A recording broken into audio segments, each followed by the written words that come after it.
All right, welcome to today's live stream. I'm going to be continuing this project of sculpting a chess set. And here I have the king and queen, and I've started on the design for what I believe is going to be the pawn. Just basically a torso at this point. I'll talk about what I'm thinking with that design a little bit later. The king and queen are here and kind of roughed out. I haven't started working on the details. Maybe I'll get into that. And what I also wanted to do during this live stream was get basic roughed out designs for the knight, the bishop, and the rook. And so that's what we're going to be working on today. If you're interested in sculpting, be sure to check out the links in the description where I have my sculpting courses online, and I teach you figure sculpting or portrait sculpting, and so that you can create cool projects like this. If you have questions or comments or things that you'd like to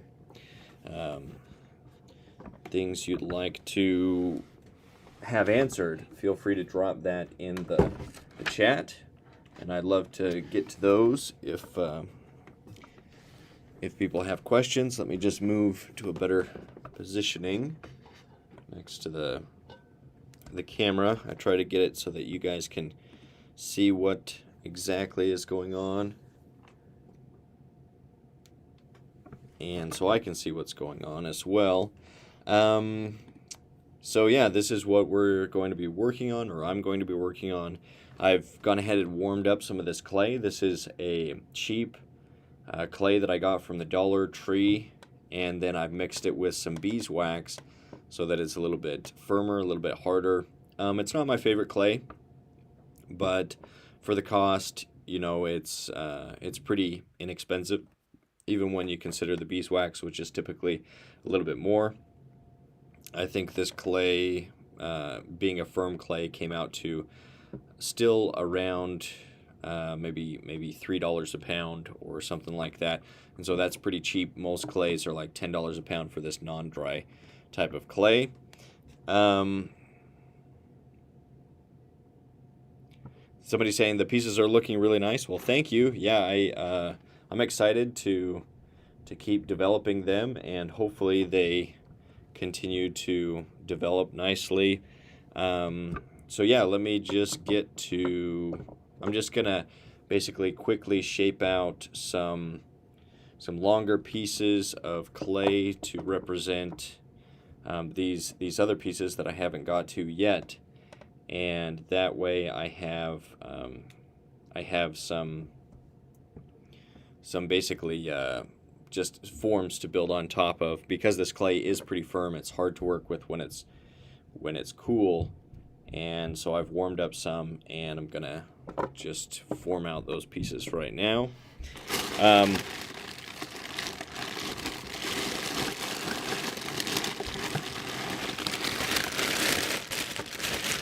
little hack, if you guys go to the Dollar Tree, or if you have one nearby, they have these bags that are for keeping things cool or hot, and I like to put my warm clay in there.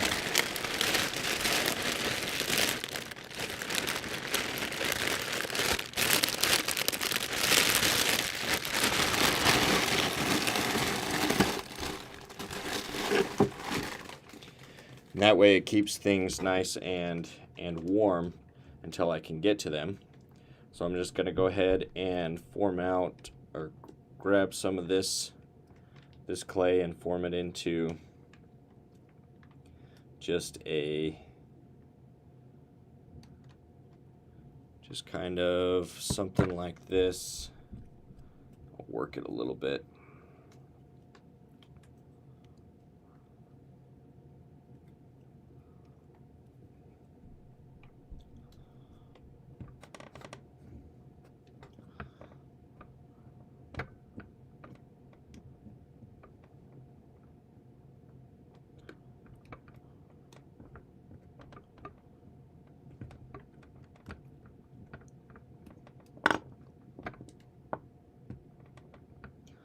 Let's see, this might be the bishop or the rook. We'll see.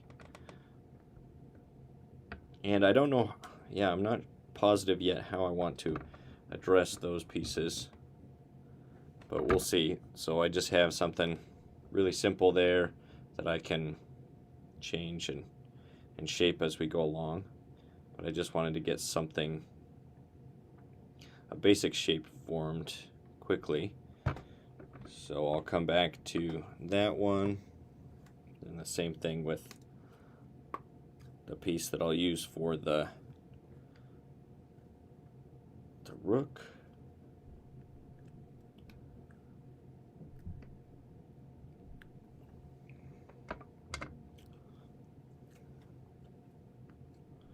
Then I also have to do for the knight. I'm not sure how I want to treat the knight, but we'll get something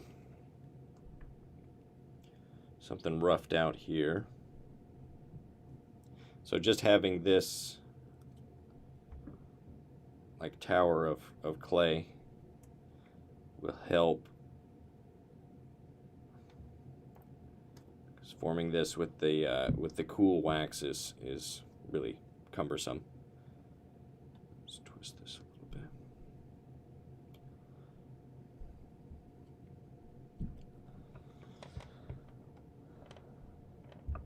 There we go, little like Christmas trees or something like that.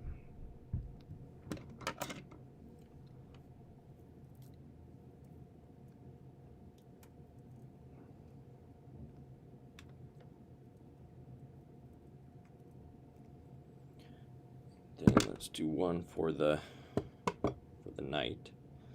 But I gotta get probably gotta get quite a few references before I start sculpting the knight or the horse head, but I'll just do something like kind of like what the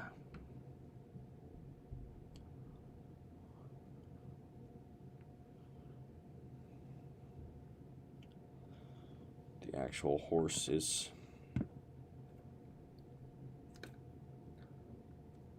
Looking like. Let's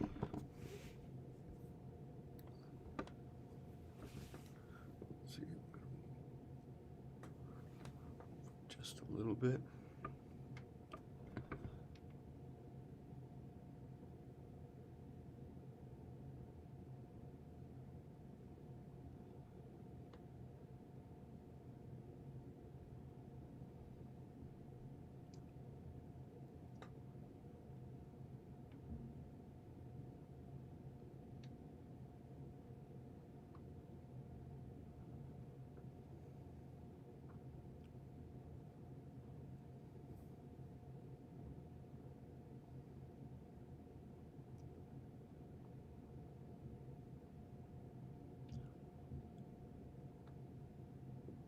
And so this doesn't have to look anything, or it doesn't have to look much like the final design. It's just something to build on top of as I'm moving along. And so I think that is probably about good for these pieces for right now.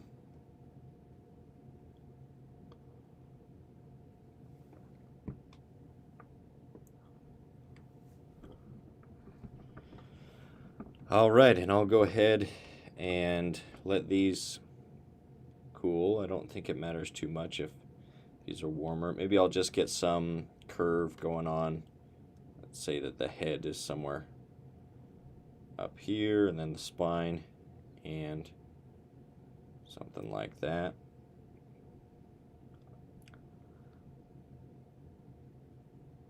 For the rook or the bishop, I don't know which one this is yet. And that really doesn't want to stick to itself. That's what I don't like about this. After I added that beeswax, it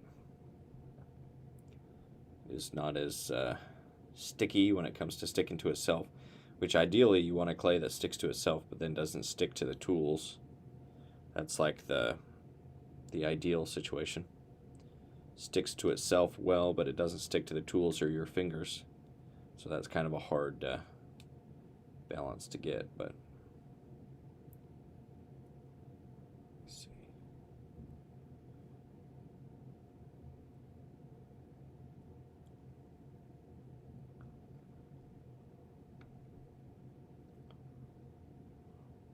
Something just like that.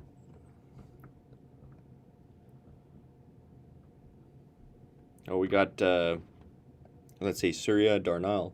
He's been on a couple of the live streams. He's saying, how's it going? It's going good. Doing another live stream, trying to keep these going, maybe build them up over time. And then I think the person from India, hey, do you remember me? I joined on your previous live. Definitely remember. Though your username just says unknown. Is that your user name? And Anchal Yadav is saying hello, and welcome. So I'm just grabbing some clay in hand to work with. And let's go ahead, I'll put the pieces next to the piece of clay that I'll eventually use for that piece. Oh, whoops, shoot. Dropped the horse, dropped the knight, though I probably won't get to these other pieces right now.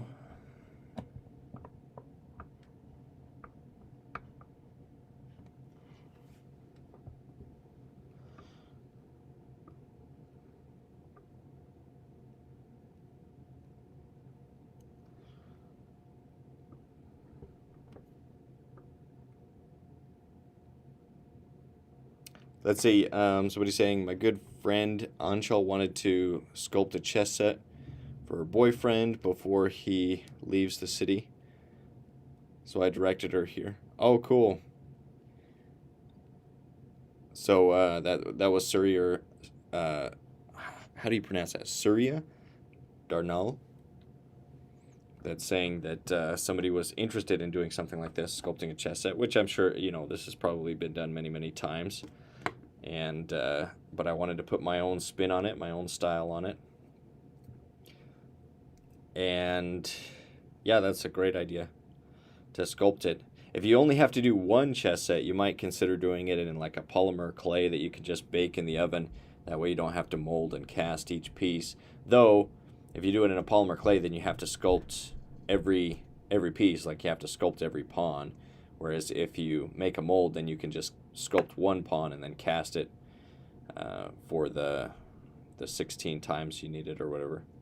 So I guess with a chess set, it actually might be advantageous to make a mold and cast them, and that way you get pieces that are the same.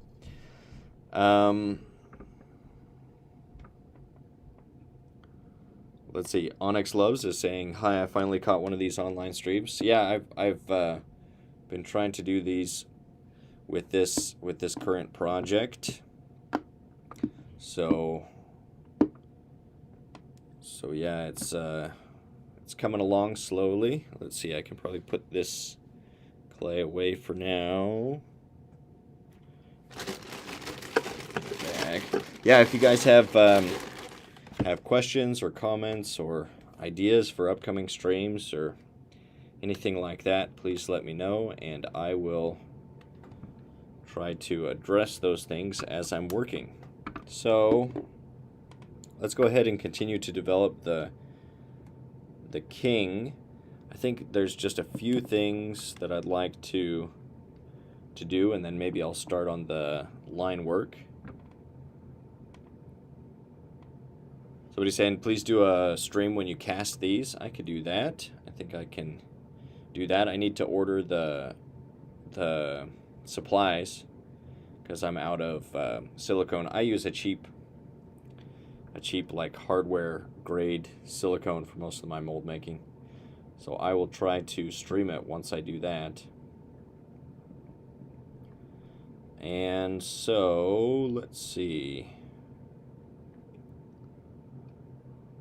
Yeah, I think the details are sufficient with this. I don't think, it doesn't need to be too detailed. So what I'm going to do is I'm going to come in and start finding the line work for this piece, the king piece, and I'll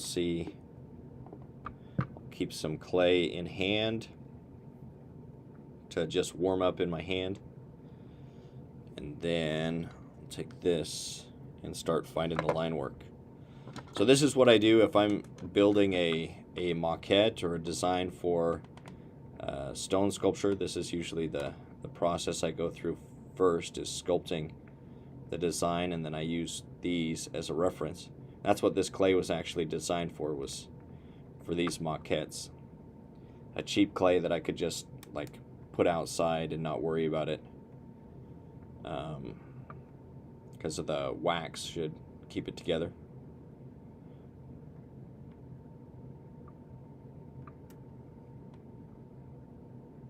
Somebody's asking, how many casts do you usually get out of the cheap silicone mold? It depends on how well you build it. So if there's any air bubbles or mistakes in the silicone, then that'll deteriorate the life of the mold. But I've never, I guess I've never used a mold to the point where it was completely destroyed. Well, maybe that's not true. If it depends on what material you use. So if you're casting in cement, cement tends to wear down the mold pretty fast. But if you're willing to come in with silicone and fix up the mold whenever there's like air pockets that are opened up and things like that, then you can get quite a few. I would say maybe 10 to maybe 20 casts in a rougher material like cement, and then even more if you're doing other materials. Though I have had issues with resin with the cheap silicone, and I don't know, I think it was something that I put on top of the sculpture. It was like what did I do? I did something that caused a reaction with the resin, and then when I went to cast using a 2-part resin casting material, it stuck to the silicone, and it was just and so that mold wore out really fast because the resin stuck to it. But if you're doing like plaster, that usually you could probably get maybe 30 casts out of a single mold, which depends on how many you're casting. You know, for a project like this, if I want to cast a lot of them, what I'd probably do is I'd, do the original cast and cast a couple chessboards, and then I'd maybe do like or I'd try to sell those, and then if I sell those, then I'd maybe build a more high quality mold with a higher quality, tougher mold material so that they last longer, and that way I have multiple molds. If I start like I'd like to eventually just do a company that sells these types of designs. So let's come in. I'm going to come in with the flat of the knife and just kind of roll it over the surface to try to clean up the surface and find that line work. So I want to transition to be here, and I'm just taking can you guys see? Taking the tool and rolling it over the surface. Try to smooth things out.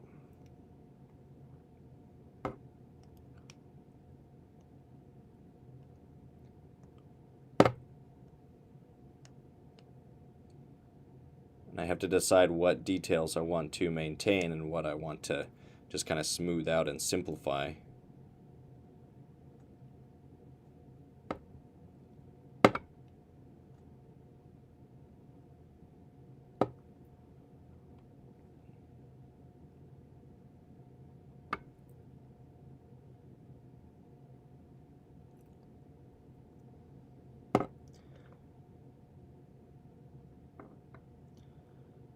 So, Herman Eric is asking, hi, yesterday I was thinking depending on the style you made the king and queen, would Rodin think it's also would Rodin's thinker also fit in? From Belgium. Probably not with this style. I'm gonna do more of like a geometric style. This loose, sketchy stage is more just at the beginning, but I'm gonna come up and clean up that line work and do it more of a well, just more my style that I use in my stone sculptures, which is kind of more geometric, more of a modern kind of line work sculpture. I had a example, but I put it away. So, but there's going to be a lot of this like sharp transitions from different planes. Like you can see how I'm starting to clean up the chest, and that's kind of going to be the style of the sculpture, I think. Let's go ahead and come in with the beard.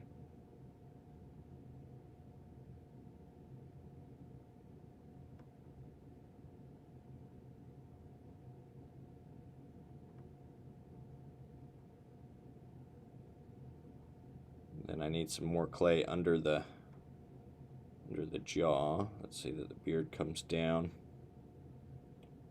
more to the neck area.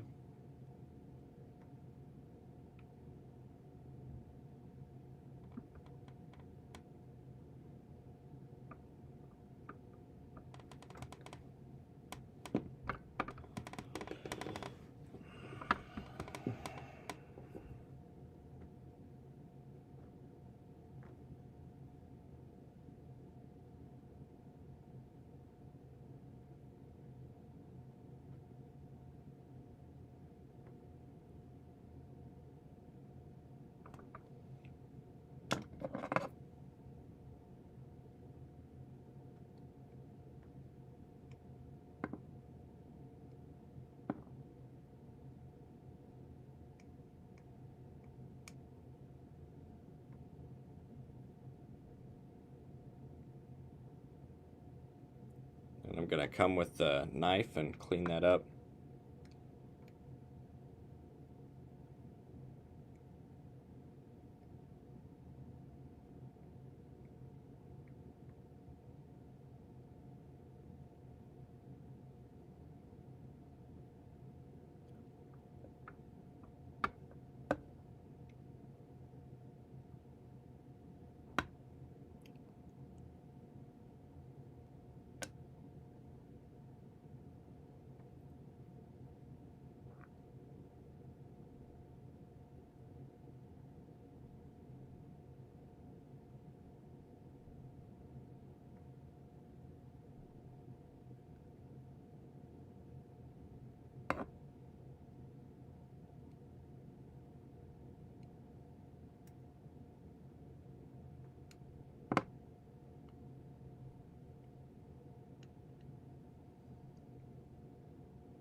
see, I'm going to grab another tool if I can find it.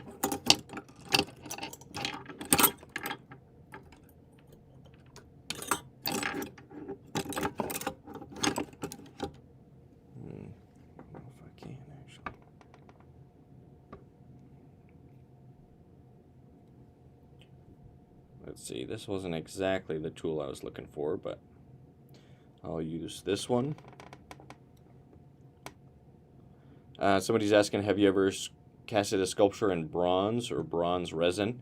No, I haven't. Bronze is a pretty expensive process, and so with that, I'd probably want somebody to have already purchased the sculpture, like a patron that's already like, yeah, I want this cast in bronze, and then I can have it sent off and cast. But I just haven't invested the time or money into that process yet. Though I'd like to. These ones I think would be really cool cast in bronze. The bronze resin is a less expensive process. It's not as nice as bronze, but it can be pretty similar, and it can kind of be weighty too, because you use actual metal just mixed in with the resin. And so that's something that I probably will try. Maybe I'll even try it with these if I can. I think they would look cool in a resin or a bronze resin.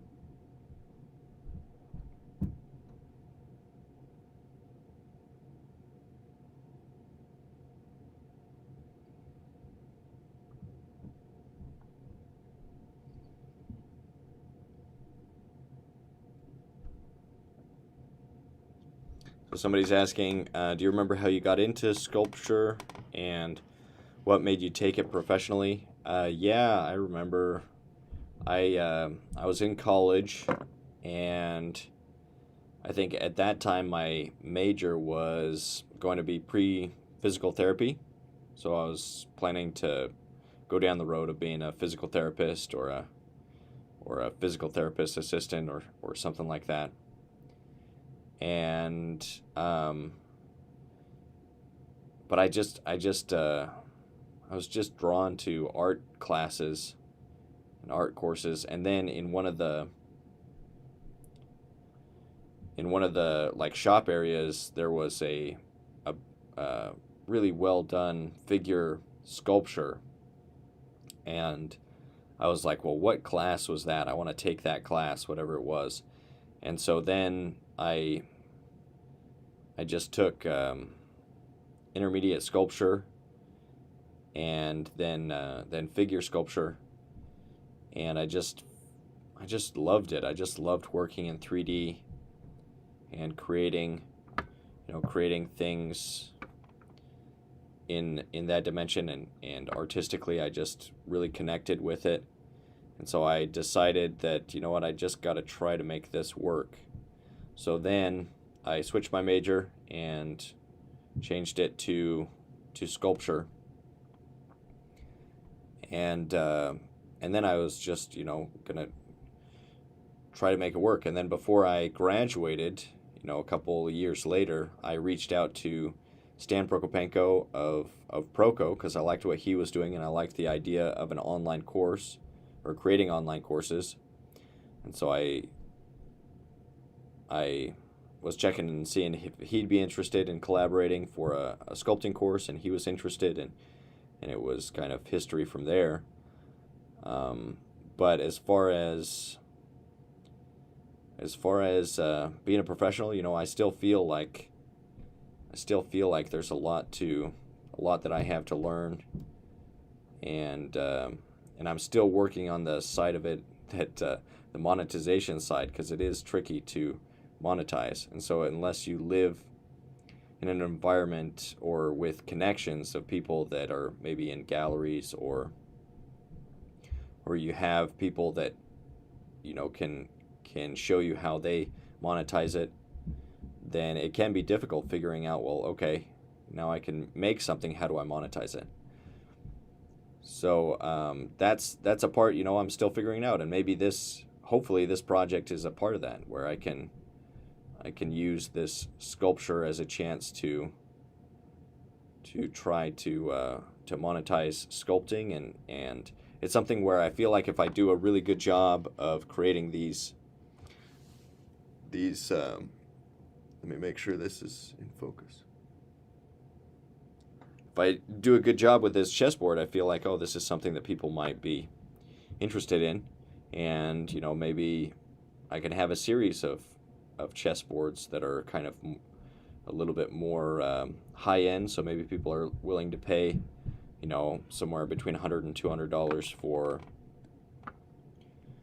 for these chessboards, just because they're so unique, and I'd like to make them a kind of a premium product. So we'll see how it goes, but I'm still figuring that out.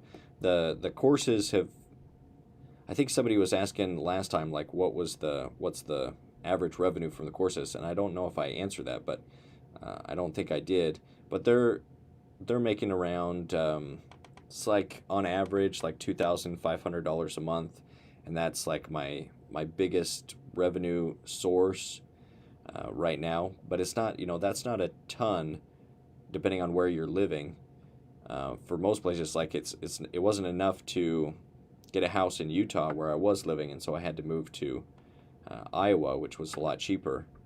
And so there are sacrifices you have to make if you're doing something where there's not as much income. You just have to be willing to maybe go where things aren't as expensive, or maybe you need to go somewhere where you can charge more for the sculptures. So if you're at a place where there's a lot of galleries and things like that, then maybe you can afford the higher cost of living because you are able to be in those galleries and sell more work.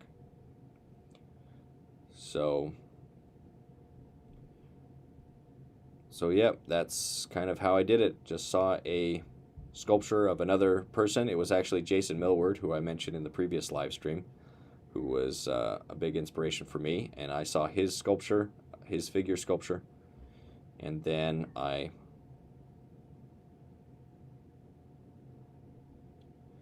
just took a sculpting class and fell in love with it.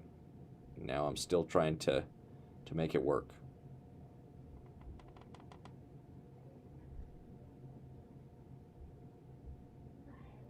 Somebody saying I'd love to see you, or I'd love you as a guest on the Draftsman podcast. Yeah, I talked to them about it, but it hasn't happened yet. Maybe it'll happen at some point. But it hasn't happened. I'd love to be one, but I don't know if there are any plans for that. Or there aren't any plans for that, but yeah, that would be a fun thing to be a part of.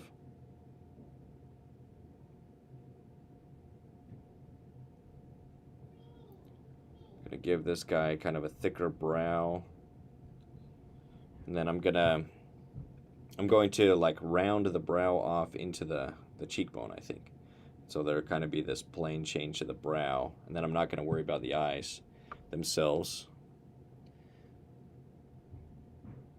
Somebody saying, or Onyx Loves is saying, yeah, it's hard to learn to monetize your creativity. I remember watching Mr. Jordan B. Peterson talk about how it is, how hard it is, and he shared some tips. Yeah, that was, he's insightful when it comes to a lot of stuff.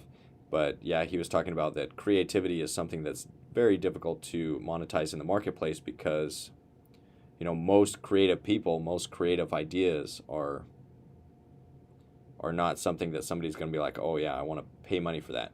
But then if you can be the type of creative person that creates something that becomes like a big thing or a big deal, then the earning potential is basically almost unlimited.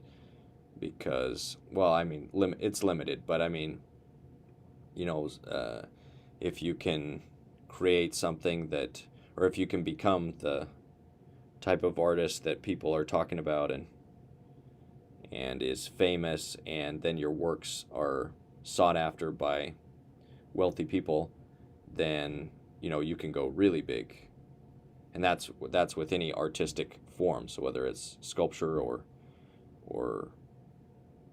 creating movies or whatever artistic element that is, there's very few, like of all the movies that come out, there are very few that do really well. But then if you're one of the ones that becomes the best, then that earning potential is very, very high. But it's hard to go from 0 to 1. So if you haven't ever sold a piece, haven't ever made money with art in any way whatsoever, it's hard to go from 0 to 1. And especially if you're still developing the skills, that can be an added level of difficulty to market your work.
Somebody, or Onyx Loves is asking, have you ever thought about melting soda cans and using them for metal sculptures? Yeah.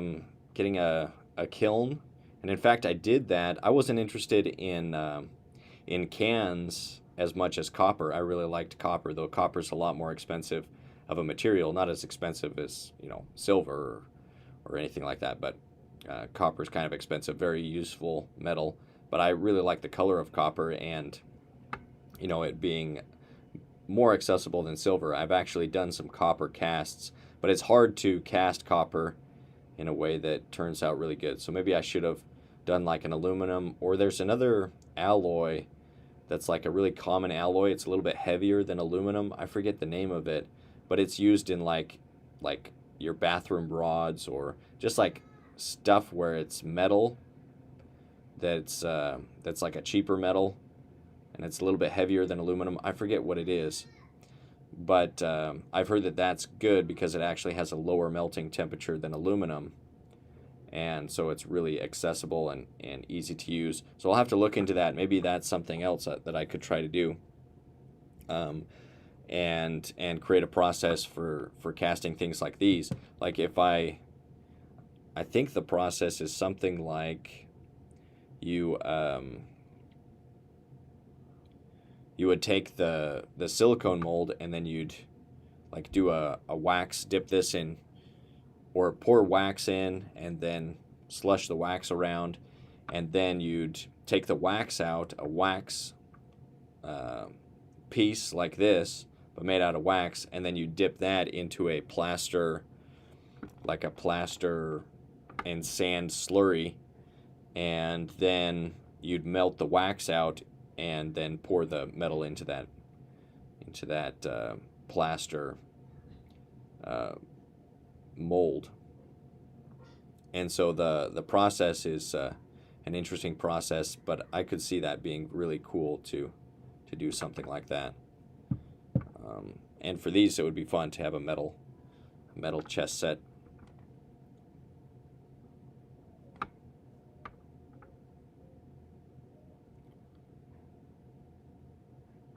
I'd also like to figure out like a way to, I guess we talked about the bronze casting or bronze resin casting, where you actually add, you know, bronze metal into the resin. So maybe that would be a way to add weight, because I want these to be like, to feel heavy, that they have a weight and a presence to them. And, you know, I feel like when you create something that's a heavy sculpture, a heavy project, that weight just adds some, it adds the feeling of value, whether it's actually more valuable or not is for the, you know, for the patron to decide. But I feel like when something has a heaviness to it, a weight to it, that I feel more comfortable charging more for that type of product. Which is why I like working in stone, because, you know, stone sculpture, man, that has a presence when you have just a finished stone sculpture, and it's got definitely a weight to it.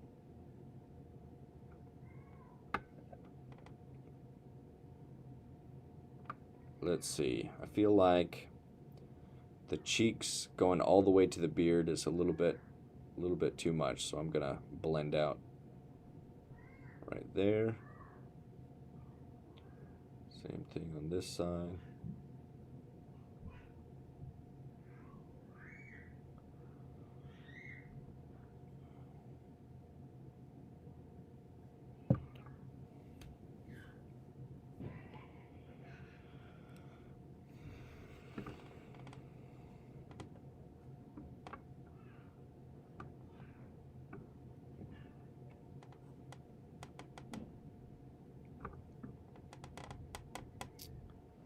Let's see.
So you can see how I'm trying to clean up and pull out this line work for these plane changes between the beard and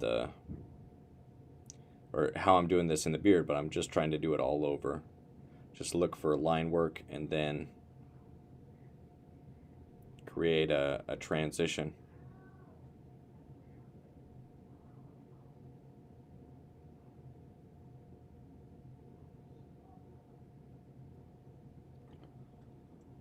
That's coming along.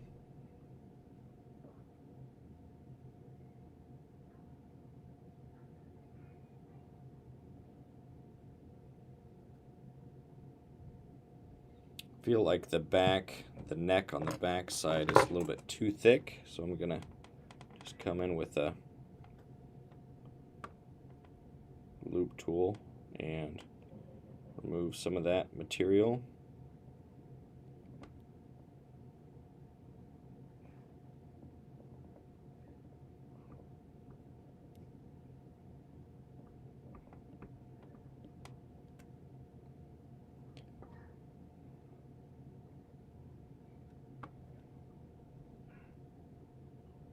Somebody saying it's looking pretty good. Thank you. Appreciate it. Yeah, this is a fun project. Let me see how that looks. So I still feel like that's too thick on the back.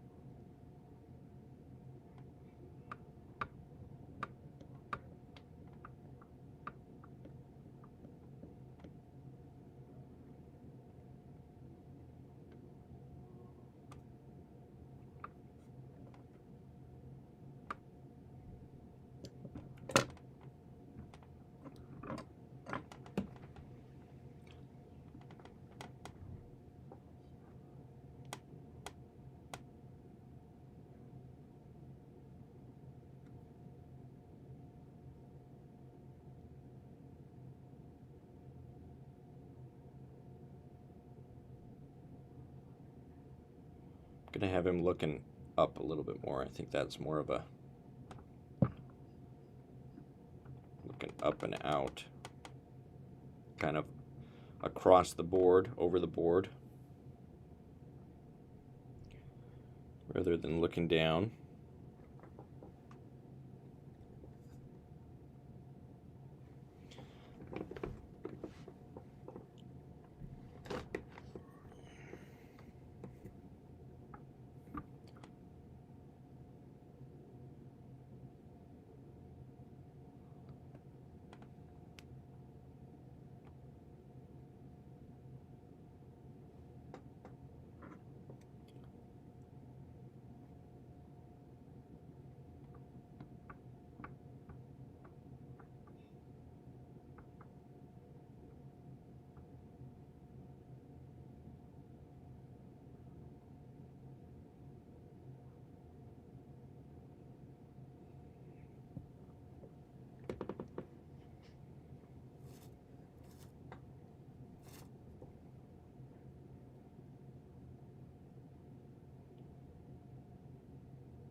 So I'd be curious if anyone in the comments has ideas for upcoming projects they'd like to see in 2024, whether those are live streams or video demos or anything like that. If you guys have anything like that, please let me know. I'm always looking for ideas for content, because that is, a lot of what I do or what I'm trying to get better at. So if you guys have anything like that, whether you're watching this live or whether you watch it after, feel free to comment and I'll try to get to those. There was somebody that commented that they wanted to see like how to sculpt a child, and then I just recently released that video, and so I do try to address those comments, even if it takes me a little bit. These videos kind of take some time to film and then edit and then put together, but I'll try to get to whatever people are asking for.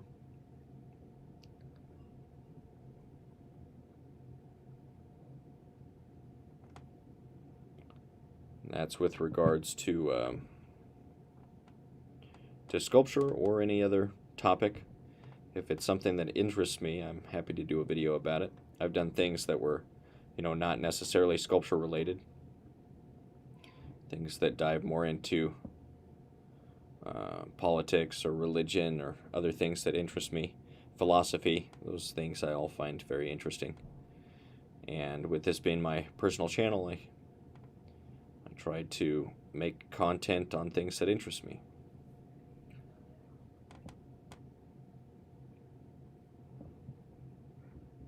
Yeah, that's coming along.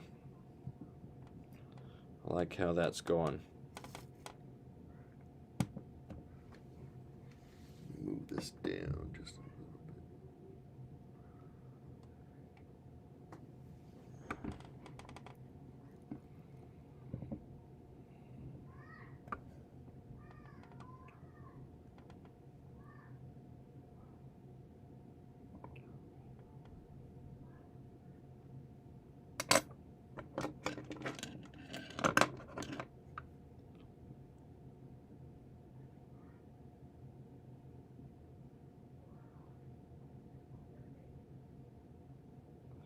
draw a center line to keep things accurate. It's always helpful.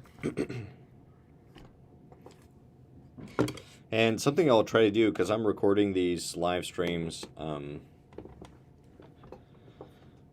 and so something I'll try to do is maybe add or upload the 4K versions, because it's kind of hard. I think it's like quite a bit downgraded when you do these live streams, so it's not 4K what you're seeing.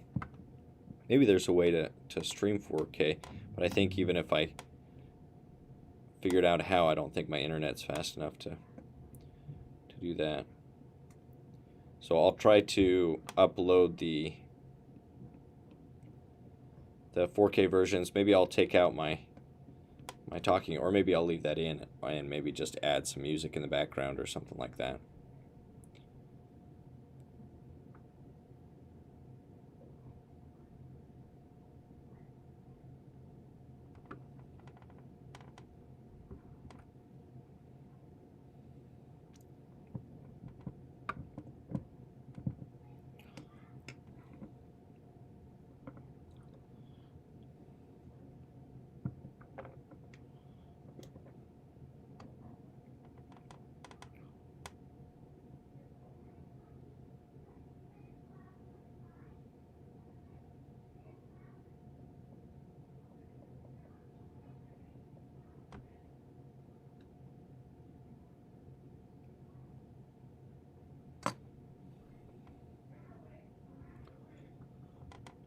Okay, I think sounds like breakfast is almost ready over here, and so I'm gonna go ahead and end the stream for right now, and maybe I'll come back to it later today or another day. Somebody's saying, I'd love to see a tutorial to mount a finished sculpture cast on a stand. Yeah, maybe. So maybe what I'll try to do with this is keep the live streams growing and stream the mold making process as well as the mounting process. And you know, there's probably going to be some errors in those things. And then once I do that live, then I'll maybe try to cut down that into a more concise video tutorial that shows the process for all of that. So I'll keep that in mind. Somebody else is saying, saludos desde México. No entiendo lo que dices, pero me gusta lo que haces. Pues gracias. Aldo Rodríguez dice eso. Gracias y saludos desde América. Mi esposa es de México. So thank you guys for watching. I appreciate it. If you guys are interested, be sure to check out the links in the description for learning sculpture. And I really appreciate anybody that gets my sculpting courses online, figure or portrait sculpting courses. Both of those are available. And then anybody that supports on Patreon, I appreciate that. If you support at $15 a month, then I can give you direct feedback on your own sculptures, and I'm happy to do that. I love seeing your guys' work and critiquing it and giving suggestions on how you guys can improve. If there's anything you'd like to see in other videos, please let me know. And as always, stay creative, stay productive, and I'll